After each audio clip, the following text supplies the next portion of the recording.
All right, welcome back to another quick review. Today we are talking about Thunderbolts. I have a lot to say. I have a lot to say about this movie, and I can't promise today is going to be quick at all. So, Thunderbolts, right?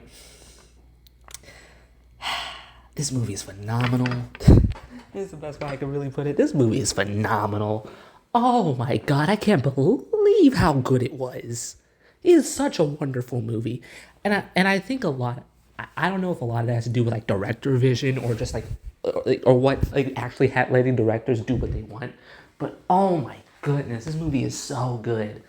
Um, just to start, I think the best way to kind of set the tone for this review and my thoughts on Thunderbolts as a whole is the fact that the movie made me cry. The movie made me cry. And I don't, I'm not the type of person that cries at a lot of stuff. There's been very few movies in this world that have actively made me cry. I think things like Godzilla minus one got me to tear up a little bit just because of the ending. It's not the most emotional thing in the world, but it's still very emotional. Past Lives is another movie that made me cry. Um, some other there's some like other movies, but not that many have actively made me cry in the theater, right? Even less video more video games have made me cry. Last of Us Part Two, Xenoblade 3, Final Fantasy 16, Trails of Cold Steel 3, not Cold Steel 3, Trails of Cold Steel 4, Trails Beyond the Horizon. All those games have actively made me cry. I cannot believe a Marvel movie has made me cry. Um, this movie, I think, what it does best is rather than action and fight scenes and CGI and whatnot, it executes its themes and topics and ideas very maturely and really well. Um, it's a movie that deals with mental health and depression and trauma and family and suicide and whatnot. And it's one of those things where it's dealt with so maturely. And as somebody who has gone through or still deals with stuff like that um, every day for the past Lord knows how long I've dealt with a lot of this stuff. Because nobody's perfect. We all have things that we regret or things that have hurt us, things that have scarred us, right? This is a movie that takes those ideas and puts them onto these characters that I won't say we know and love all of them because some of them have only really appeared in one project. Most of them outside of Bucky have only really appeared in one project, right? But these characters that are like larger than life, superheroes or supervillains in this case, or anti-heroes in this case, right?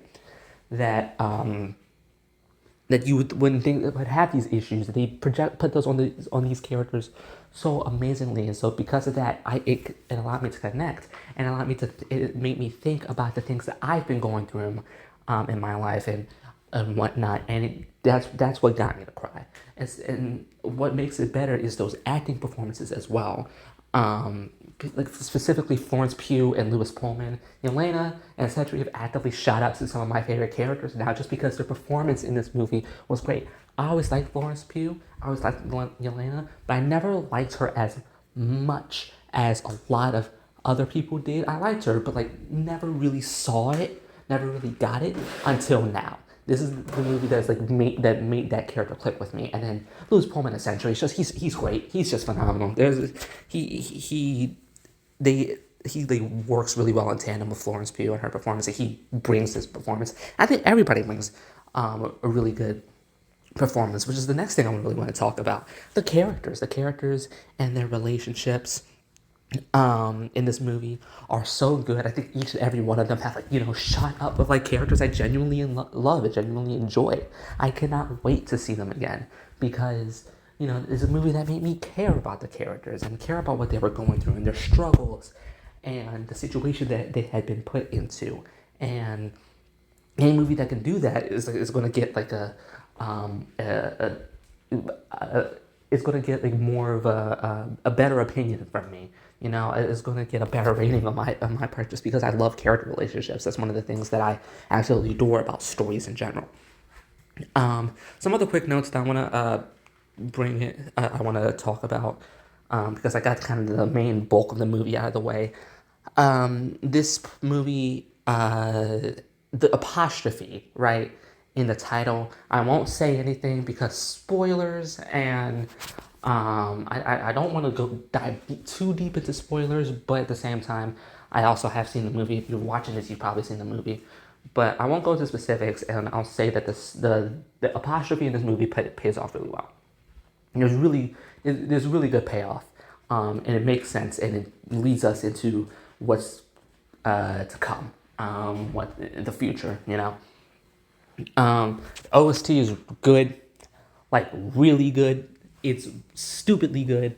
The song that comes to my mind specifically, you want to go look up on Spotify, is "Last Assignment." That's a song that is like kind of like just like there. I think there are better songs in the movie that are like more emotional and whatnot. But "Last Assignment" specifically is just kind of an earworm at the moment.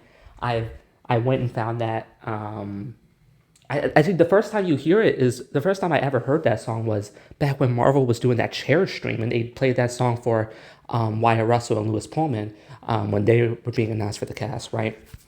But and I think I don't know if Hannah John Cotton as well, but yeah. And so I found it on Spotify I think early this morning, and I heard it in the theater, and it's just an earworm. It's something that keeps playing. That song specifically I love. This is a very well shot movie, like a very visually pleasing movie. I won't say it's the most well shot. I mean, Eternals exists. As much as I don't like Eternals, I can acknowledge the fact that that movie looks really, really good. It is a really well shot movie. It's a very visually pleasing movie to look at. It's not ugly. There's some CGI things in there with some, but like it's not enough to take away from the movie and how awesome and how fun this movie is. It's just a really fun movie overall.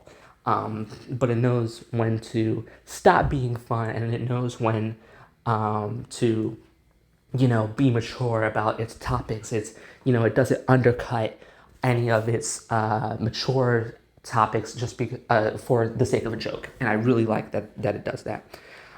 This is probably the best Marvel post-credit scene that they've done in a long time.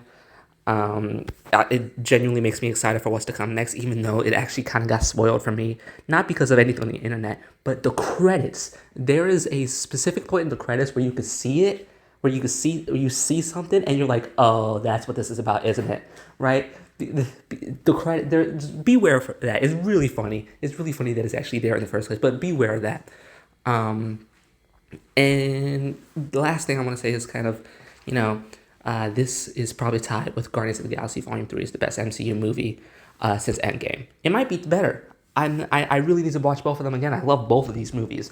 I haven't watched Guardians 3 in a little bit, and I'm probably gonna. My semester ends. My first year of college ends next week. So when I get back home, I'm probably gonna head back to the movie theater to watch it again. Watch Thunderbolts again. I need to rewatch both of these movies because I genuinely love them, and I can't decide which one's better. They're just so good. Maybe none of them are better. Maybe they're just good movies in general, But yeah, that's about it for this quick review in quotations. Long story short, go watch Thunderbolts. It's so good. It gets a 9 out of 10 for me. It's so good. It might even be a 10 just because it made me cry. I don't know how I feel about it. But yeah, go watch Thunderbolts. It's so good. And yeah, thank you for watching. See ya. Bye.